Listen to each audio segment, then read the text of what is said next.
Okay, how's everybody doing this evening? Of course, my name is Kent and the channel is EOS San Diego. EOS rainy San Diego. And I'm out tonight making a video in San Diego rainstorm. So anyway, first of all, I want to talk a little bit about Telos, because I made a video last night about Telos is getting ready to take their snapshot. And they want you to claim your tokens, because if you're part of the Genesis snapshot, the EOS Genesis snapshot, you have tokens available. And if you don't claim those tokens when they take the snapshot, you're going to miss out. So it's up to you to get your tokens. There's tokens there for you to get. If you don't claim your tokens, you're going to lose them. And I think you have till today to do that. So please claim your Telos tokens. It's very important for you to do that. The second thing I want to talk about a little bit, I want to talk about the referendums. One of the referendums that I noticed today, they got a lot of chat on Telegram, was about the worker proposal plan. The worker proposal plan that was established a while back. It's always been very controversial. It was basically a 4% inflation on EOS, 5% overall, 1% goes to the block producers, 4% goes to the worker proposal plan, and this was established for different projects. I don't know if that any one project was ever specifically designated for this, but now these tokens are available because what happened was Dan Lambert decided to set this up. They decided to abandon the idea, but the block producers never quit collecting the tokens. So the tokens accumulated. Basically, the block producers never knew for sure whether the community wanted them to quit accumulating this fund or not, so they just kept on accumulating it. Now it's inflation, or of course it dilutes everybody's token. So now the idea of the referendum is, shall we burn those tokens, or do we continue to accumulate them and do something with those tokens, which is a sizable amount of money. You know, which, as we say here in San Diego, is a mucho grande. You know, a big money, close to probably $500 million, if not more. I don't know. I don't know how much is in the fund, but it's a lot of money. So whether you to burn those tokens or not to burn those tokens, referendum. And I think right now the referendum is that most people are deciding to burn those tokens. But there could be ideas for what to do with that money. I don't know. But anyway, that's a pretty interesting one. I'll put a link to it below. And if you haven't given up your right to vote, and there's a number of ways to give up your right to vote, I've talked about it here in the past.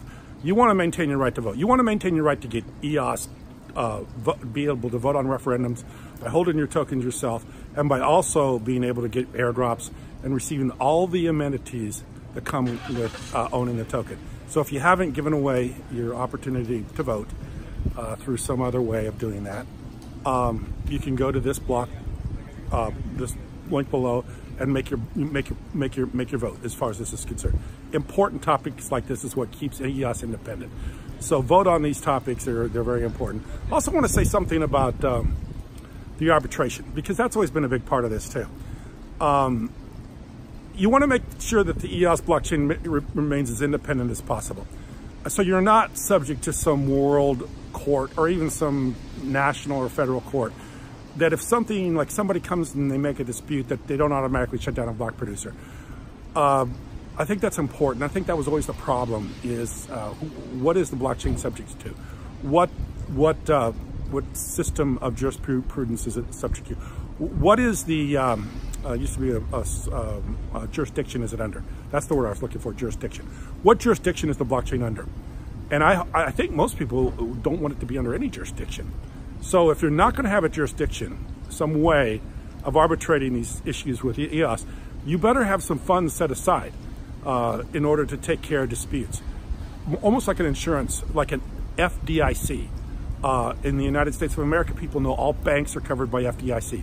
So if you ever lose a penny in a bank, you have FDIC insurance to come in and protect you. That came about in the 30s when banks closed. State banks closed, federal banks did not, but state banks closed, and people lost their money in banks. My grandfather lost money in a bank, a state chartered bank in the state of Nebraska. At that time, they had no FDIC insurance, but now they do. So if the blockchain is to remain independent, block producers remain independent, maybe there should be some insurance form, some money set aside to make sure everybody's protected. That will give people faith in the blockchain. That if anybody ever loses money in the blockchain, that there's some fund set aside. And I'm not trying to associate that with the worker proposal plan or the money that's set aside for that. That's completely independent. I mean, I'm not really taking a position on that, whether to burn those or not to burn those. That's a lot of money, and really nobody has any kind of plan for it. And obviously everybody's got an agenda. So if people have an idea what to do with it, it's usually something that benefits some idea that they have. But, you know, maybe a fund set up like the FDIC for people to get money back if they do lose money without having some sort of a jurisdictional system that the blockchain is controlled by. So anyway, very interesting. The referendums are going on. Please vote. Don't give up your vote. Don't lose your vote to somebody else to make that vote for you. Keep the vote yourself, and make the vote yourself, and keep your EOS under your own control. That way you can get involved with things like this. And this is early in the game. Blockchain, yes, blockchain is young, and people are establishing positions, and people are taking positions and helping to formulate the future. And I would say this about EOS blockchain right now, is it's a very lively community, a community full of energy, full of excitement, and a community that is very intelligent. And there's a lot of great things going on. This is actually, this is the way things get developed and the way things move forward. And you've got a lot of players here. You got the voters, you got the block producers, you've got Block One, and everybody's coming together to make this thing work and make this thing happen, and to make blockchain something very special, and something that's not only a means of putting information on the internet, a means of developing applications over the blockchain, but a form of governance and a form of being able to actually have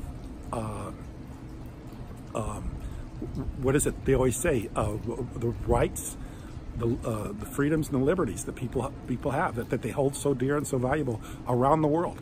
This is the way these are being formed, is through this blockchain. Very important, very interesting stuff. And if you have an interest in this is a place to be, and this is a place to start being known and heard, because Telegram and a few other places are lively with these debates and with these ideas that are going out there and people are discussing, and get involved. It's a lot of fun. I appreciate you watching. Thank you very much.